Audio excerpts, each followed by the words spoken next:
Hello friends, मैं हूं doctor Neeraj पहलाजानी और आज हम बात करेंगे प्रेगनेंसी इन पीसीओएस, यानी कि आपको पॉलीसिस्टिक ओवेरियन डिजीज़ या पॉलीसिस्टिक ओवेरियन सिंड्रोम, जो भी आप उसे बोलना चाहें, है और अभी आप प्रेगनेंसी के लिए प्लान कर रहे हैं, तो क्या आपको कुछ अलग से ध्यान रखना है जो नॉन पीसीओडी केसेस से डिफरेंट हो सकता है।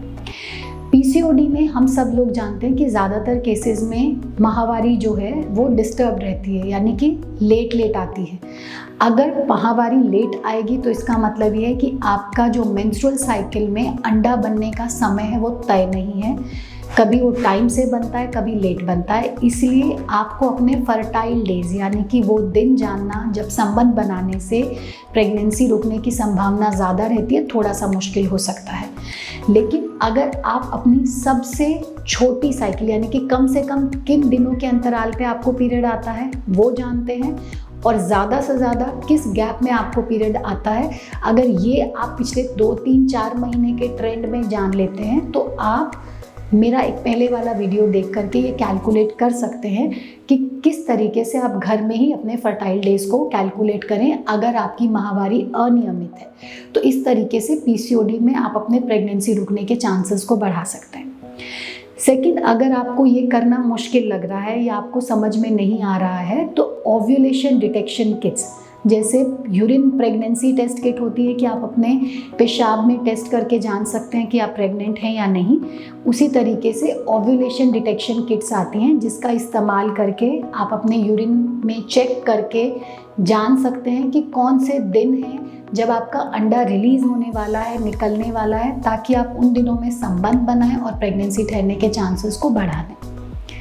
अगर आप ये भी नहीं कर सकते हैं, जो तीसरा तरीका है जिसके ज़रिए आप अपने फर्टाइल डेज को जान सकते हैं, वो है फॉलिकुलर मॉनिटरिंग, यानी कि सोनोग्राफी या अल्ट्रासाउंड की मदद से ये जानना कि कब आपका फॉलिकल, यानी कि वो खोल जिसमें अंडा बनता है, वो तैयार हो रहा है, कब अंडा निकलने वाला है, ताकि उसी हिसाब से आप अपने रिलेशनशिप को प्लान कर सकें।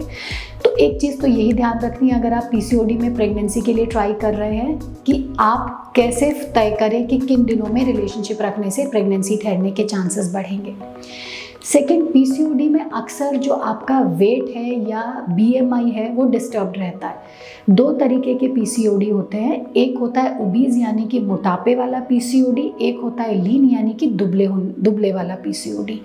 और दोनों ही तरीके के पीसीओडी ऐसे हैं जिसमें प्रेगनेंसी ठहरने में भी दिक्कत आती है और प्रेगनेंसी ठहरने के बाद माँ और बच्चे दोनों की हेल्थ को परेशानी हो सकती है।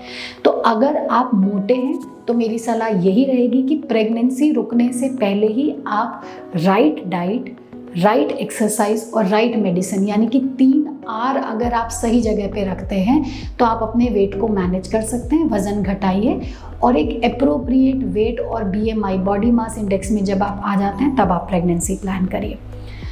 अगर फॉर्चुनेटली या अनफॉर्चुनेटली आपने ज़्यादा वज़न में प्रेगनेंसी रुक गई है आपकी, तो इसकी वजह से आपको अबॉर्शन नहीं कराना है।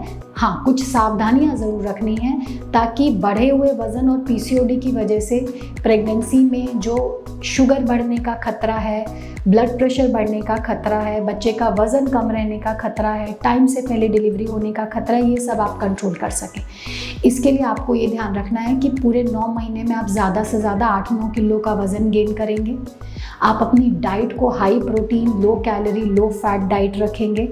अपने खाने पीने में रफेज यानी कि सलाद और हरी सब्जियां और फ्रूट्स की मात्रा अच्छे से रखेंगे।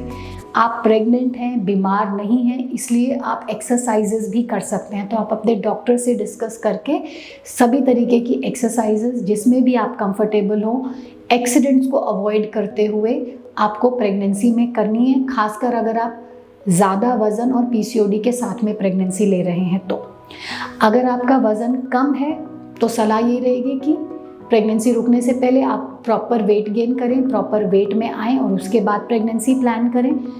अगर दुबले रहते हुए भी आपकी प्रेगनेंसी रुक गई है तो आपको ज़्यादा रिस्क है अबॉर्शन का, बच्चे का वेट कम रहने का, टाइम से पहले डिलीवरी होने का, आपको कमज़ोरी आने का। तो इसलिए आपको डाइट लेनी है जो कि हाई कैलोरी होनी चाहिए, उसमें प्रोटीन की मात्रा भी हाई होनी चाहिए, कार्ब्स भी ज़्यादा होने चाहिए, फैट भी ज़्यादा होना चाहिए, और फ्रूट्स वेजिटेबल्स तो आप लेंगे।